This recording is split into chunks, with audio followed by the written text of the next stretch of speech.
जाते हैं और आपको रास्ते में पत्थर का एक टुकड़ा मिलता है, आप क्या करते हैं? आप उसे उठाते हैं और दूर फेंक देते हैं। लगभग हम सभी ऐसा करते हैं। क्या आपने कभी आकाश की ओर देखा कि आकाश में और भी वस्तुएं हैं? क्या होगा अगर मैं आपको बताऊं कि अंतरिक्ष में ठीक आपके ऊपर लाखों और अरबों चट्टानें बह रही हैं? चौंक जाएंगे ना? आइए जानते हैं कि ये क्या है और अगर ये धरती पर गिरे तो क्या हो सकता है।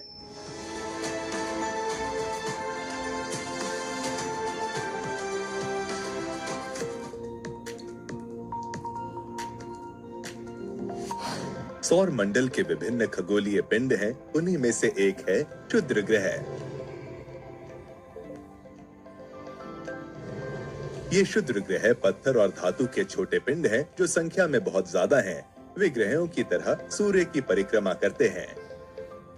लेकिन सवाल ये है कि ये हमारे सौरमंडल में कहाँ स्थित हैं?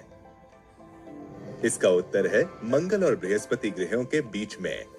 वे पत्थरों की एक विशाल पट्टी के रूप में पाए जाते हैं, जिसे एक क्षुद्र ग्रह बेल्ट कहा जाता है। वैज्ञानिकों के अनुसार क्षुद्र ग्रह उन ग्रहों के भाग होते हैं जो लाखों साल पहले विस्फोट होकर ग्रहों से अलग हो गए थे। लेकिन कुछ वैज्ञानिकों का ये भी मानना है कि अतीत में कोई क्षुद्र ग्रह पृथ्वी से टकराया होगा, जिसके कारण पृथ्वी से डायनासोर विलुप्त हो गए। आइए अब उल्का पिंडों की बात करते हैं। और उल्का पिंड पत्थरों के टुकड़े हैं जो सूर्य के चारों ओर घूमते हैं और आकार में छोटे और संख्या में अत्यधिक होते हैं। क्षुद्र ग्रहों की भांति दो ग्रहों के बीच उनकी कोई विशेष पट्टी नहीं होती है। वे बस अदृश्य रूप से अंतरिक्ष में घूमते हैं और सूर्य का चक्कर लगाते हैं।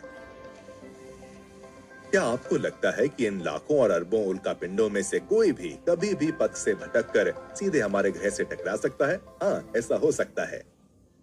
कभी कभी उल्का पिंड पृथ्वी के इतने नजदीक आ जाते हैं कि इनकी पृथ्वी पर गिरने की संभावना होती है। इस प्रक्रिया के दौरान वायु के साथ घर्षण होने के कारण ये गर्म होकर जल जाते हैं। हम आकाश में जिस चमकदार प्रकाश को देखकर मोहित हो जाते हैं, इसे ही टूटता हुआ तारा कहा जाता है। लेकिन कभी कभी ऐसा भी होता है कि उल्का पिंड पूरी तरह से जले बिना पृथ्वी की सतह पर आ गिरता है और जहाँ कहीं भी ये गिरता है उस स्थान पर बड़ा या छोटा गड्ढा बन जाता है। तो आइए अब हम क्षुद्र ग्रहों और उल्का पिंडों के बीच का अंतर जानते हैं। क्षुद्र ग्रह ज्यादातर मंगल और बृहस्पति ग्रहों के बीच पाए जाते हैं, लेकिन उल्का पिंड अंतरिक्ष में स्वतंत्र रूप से घूमने वाली चट्टानें हैं। क्षुद्र ग्रह आमतौर पर पृथ्वी पर नहीं गिरते हैं, लेकिन उल्का पिंड पृथ्वी के वायुमंडल में प्रवेश कर जाते हैं।